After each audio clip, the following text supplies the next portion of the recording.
நண்பர்கள் அனைவருக்கும் வணக்கங்க.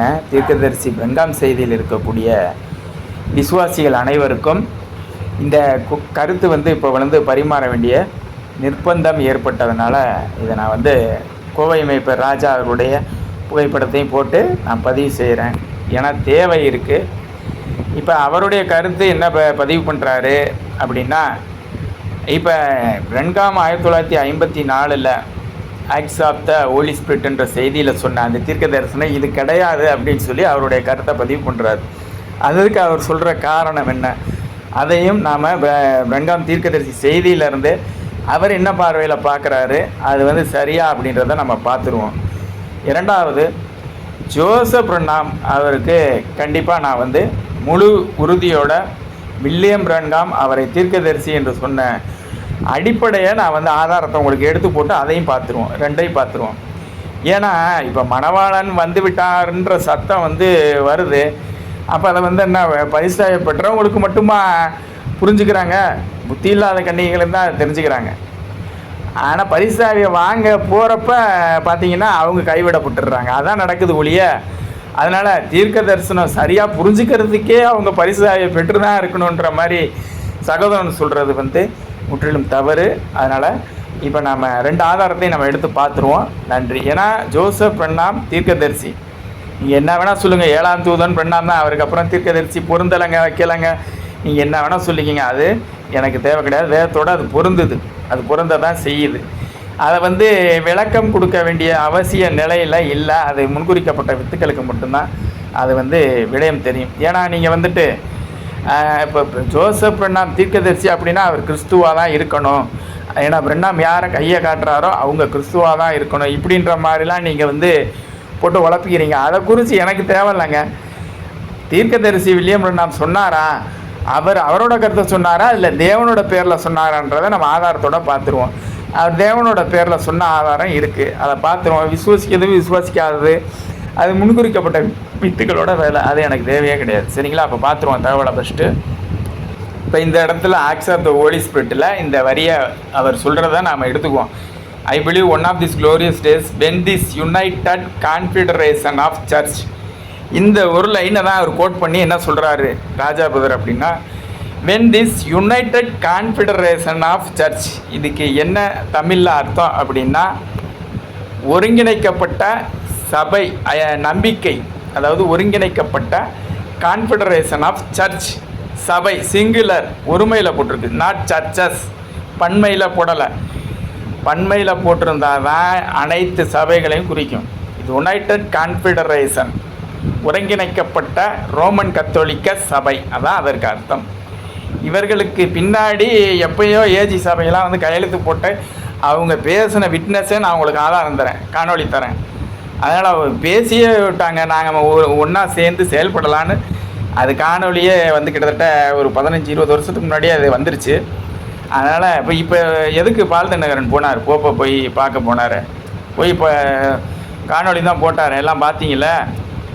போய் பார்க்க போனாலே அந்த ஒர்ஷிப் பண்ணணும் அப்படிங்கிறது எல்லாருக்குமே தெரியும். எல்லாம் அதெல்லாம் அந்த பூமியின் மீது அந்த வரக்கூடிய நாள் கன்னியை போல் வரும். எல்லோரும் இவங்க எல்லாமே சேர்ந்து தான் தேர்ந்தெடுக்கிறாங்கன்னா அது கன்னிக்கு எங்கே வேலை? அவங்கள பல மக்கள் இப்போ பெந்தகோஸ்தேல நிறைய பேருக்கு நம்ம பாஸ்டர்லாம் அதில் ஒருங்கிணைஞ்சிருக்காரான்றதே அவங்களுக்கே தெரியாது. அப்படியாப்பட்ட நிலையில் ஆனால் ஒருங்கிணைச்சிருக்காரு. பால்தநகர்லாம் போய் பார்த்துட்டு வராரு. நிறைய பேர் இல்லை அவங்க சும்மா ஒரு கர்டசிக்காக பார்க்க போவாங்க அப்படின்லாம் சொல்லுவாங்க, சாக்கு. ஆனால் எல்லாம் மறைமுகமாக ஏஜி சபையெல்லாம் கையெழுத்தே போட்டுருச்சு. நான் காணொலி உங்களுக்கு அனுப்புகிறேன். ஆக வந்தோனையும் எல்லாரும் அன்பில் ஒருங்கிணைவாங்க அப்படின்னு சொல்லி அது அவரோட கருத்து எல்லாம் அன்பாக இருக்கும் அப்படின்லாம் சொல்கிறார். எல்லாம் மனவாட்டி அன்பாக தான் இருக்கிறாங்க. யார் ஜோசப் பிரண்ணாம் எந்த இடத்துலையும் சபை யாரும் நடத்தக்கூடாது, நான் சொல்கிறது தான் கேட்கணுன்ற மாதிரி யாருமே அவர் ஷிட் பண்ணலை, எந்த ஊழியத்தையும் அவர் தடை பண்ணலை. இதுக்கு நாங்கள் சாட்சி. ஆக 5 கட்ட ஊழியத்திலையும் போலி ஊழியங்கள் இருக்கின்றது தான் அவர் சொல்கிறாரு ஒழிய, ஜோசப் பிரண்ணாம் சொல்லக்கூடிய கருத்து என்ன அப்படின்னா, வில்லியம் பிரண்ணாமுடைய வாய்ஸ் சத்தத்தை நீங்கள் உங்களுடைய சபையில் ஒலிக்க விடுங்க. அது எந்த செய்திங்கிறத மட்டும் வாரம் அவர் சொல்கிறார். அவர் சொல்கிற செய்தி உலகம் முழுக்க அந்த நாளில் ஒலிக்கணும். ஏன்னா அதில் ஒரு நோக்கத்தோடு தான் சொல்கிறாரு. ஏன்னா எந்த செய்தியிலெல்லாம் மேம்பட்ட பொருள் இருக்கோ அந்த செய்தியெல்லாம் வந்து நிறைய மேய்ப்பர்கள் வந்து பிரசங்கம் பண்ணுறதே இல்லை. ஏன்னா அதுலேருந்து கேள்வி கேட்டாங்கன்னா அப்புறம் அந்த மேம்பட்ட காரியம் தெரிஞ்சிடும் அப்படின்னு.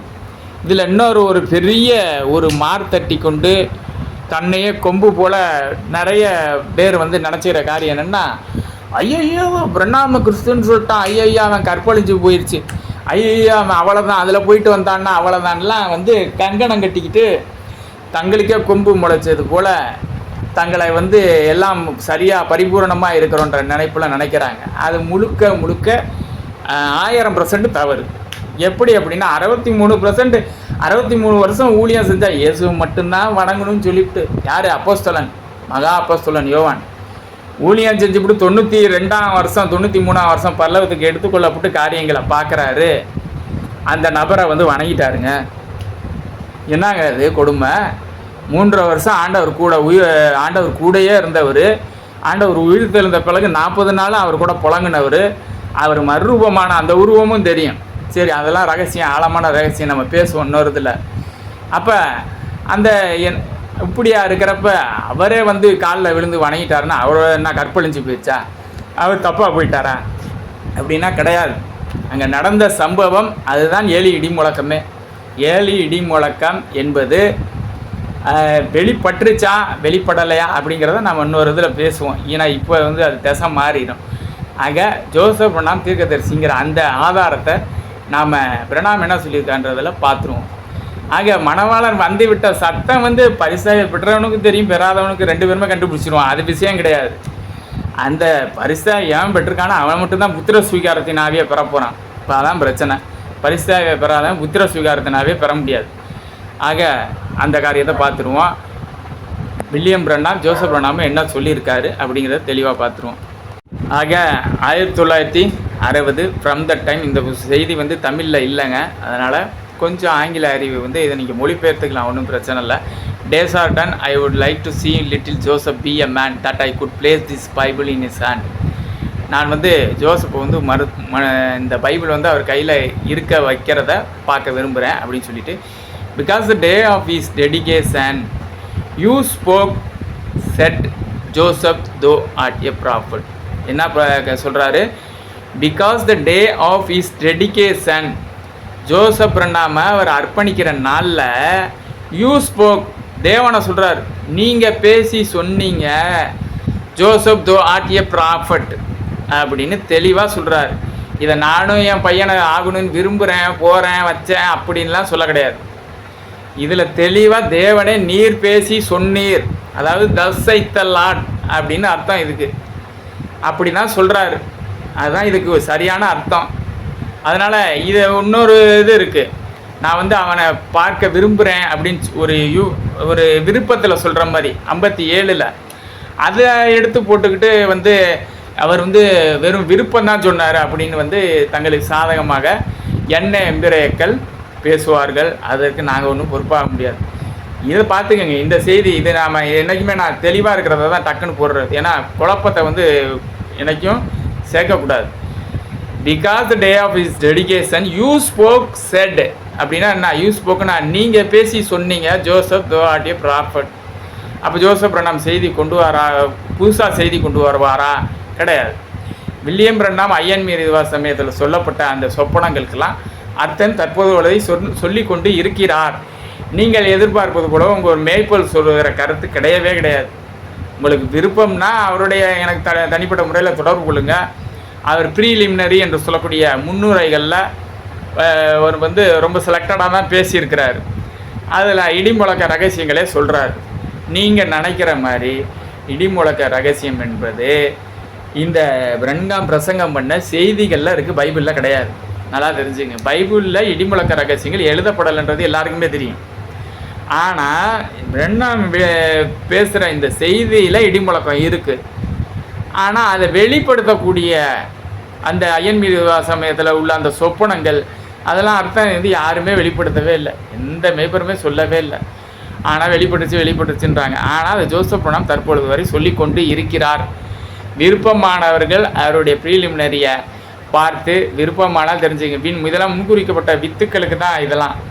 நான் வந்து யாரையும் முடிச்சு தொங்கணும்னு அவசியம் இல்லை. ஏன்னா எங்கள் சமுதாயத்தில் உள்ள மேய்ப்பர் தான் சரியாக சொல்லுவார், அவர் தான் பரிசு பெற்றிருப்பார். இப்படிலாம் வந்து நிறைய ஆவிகள் தெரியுது. அதனால் இதெல்லாம் நான் வந்து யாரையும் முடிச்சு தொங்க வேண்டிய அவசியம் கிடையாது. இன்னொன்று சொல்லிக்கிறேன், பிரன்காம் கிரைஸ்ட்டுன்னு போயிட்டு வந்தவங்களாம் அவ்வளோதான், அவங்களுக்கு முடிஞ்சிருச்சு இப்படியும் வந்து சில ஆவிகள் சொல்லிக்கிட்டு இருக்கு. அந்த ஆவிகளை குறித்துலாம் நான் வந்து ஒருபோதும் வந்து மதிக்கிறதே கிடையாது. யோவான்ஸ்னா அண்ணனே விழுந்தார் போய்கிட்டு, நான் ஆர்சி பேக்ரவுண்டில் இருந்தேன், ஆமாம் போனேன் செஞ்சேன்டா இல்லைன்னு அவன். ஆர்சி பின்னணியிலேருந்து இந்த செய்தியில் நிறைய பேர் வந்திருக்கிறாங்க, பிரணாம் கிரைஸ்ட்னு ஒர்ஷிப் பண்ணியிருக்கிறாங்க.